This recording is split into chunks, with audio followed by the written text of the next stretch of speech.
a question paper should be valid. A good test should be valid. What does it mean? Valid, validity. What does it mean? It means, does the test measure what it is intended to measure? Does the test measure what it is intended to measure? Like if I want to measure your writing skills, then I should hold some test on compositional skills. For example, say letter writing, for example, essay writing, or say I can even give you a comprehension passage also, followed by the questions that are to be answered. And why do I need such a test? In order to test your compositional skills. Okay, so validity pertains to the kind of test whether they measure what they are supposed to measure, means whether they judge what they are supposed to judge. If they are, that means the tests are valid, they have validity.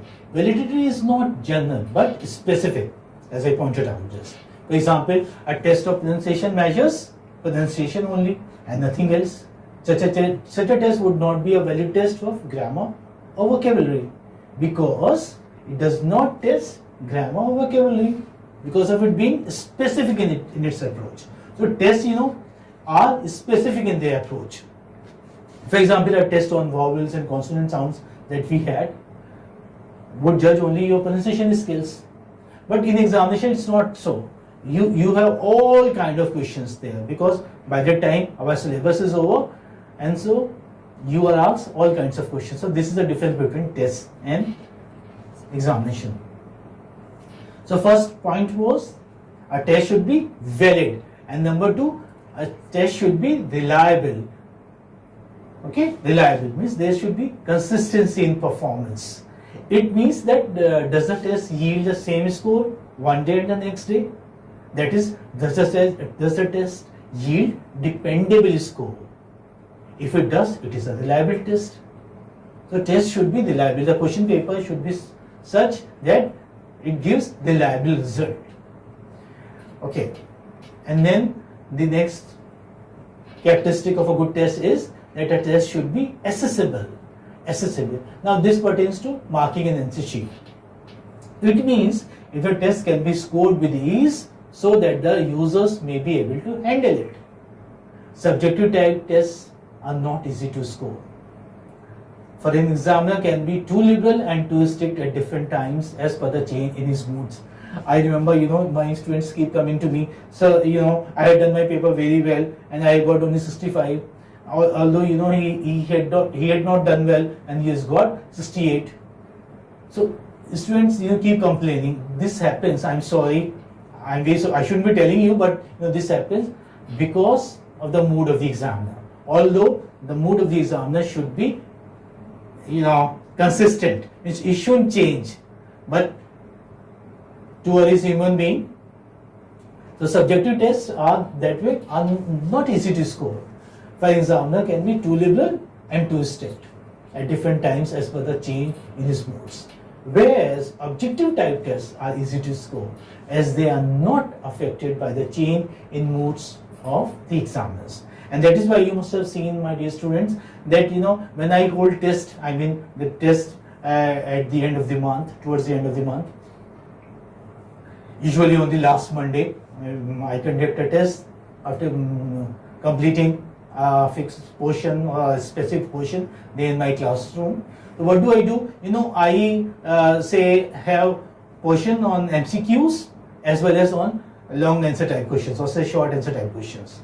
So it is a kind of mixture of subjective as well as objective type. That way, you do not have much complaints from the students. Why has he got say 65% marks and why have I got only 62? So this isn't there. Yeah. And next, this is also very important. A good test should be economical. This is also a very important characteristic of a good test, that it should be economical. It means using the minimum of time or resource necessary for effectiveness. For example, I do not have gadgets here. Suppose I do not have audiovisual aids. I do not have a smart board there in my classroom, and then say I cannot, since I do not have the access to these gadgets, so I cannot hold a class on the pronunciation skills. Pronunciation skill in the sense that I show you a picture, say a clip of a movie, and then ask you, okay, write your impression about it. Or and since I do not have, then what do? Instead, I show it, say that movie clip there on my mobile, and then I ask you. But that's not a good thing. So I should have proper gadgets. So what is important? That a test should be economical. It means, I repeat, that the test uses the minimum of time or resource necessary for effectiveness. It is a practical criterion, of course.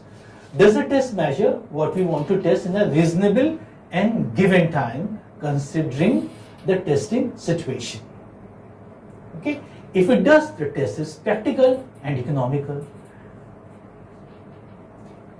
Now, the last characteristic of a good test is administrable. Administrable, yes. Can the test be held under the condition that prevail and by the persons that are available? For example, in any test, electronic gadgets are required. Do we have access to them or not? We still have to see if the available persons can make use of electronic gadgets suitably or not. Suppose, like I want to show you a movie and I do have a gadget, but I don't know how to operate the system, then it won't be like feasible for me to make you a promise, well, I'm gonna show you a movie. So the college or the university should provide the technical staff for that purpose, or I should be trained to show you a movie there on the gadgets which are available in the university or say in your college. Thus, we may say that testing relates to a multitude of factors which concern both the quality of teaching given and the learning achieved. So I repeat, we started with the statement, and that was in fact the topic statement of my lecture. I would say that teaching and testing are inseparable, means they are interlinked. Testing is totally based on teaching. They cannot be separated. They are interlinked. Okay. Thank you so much.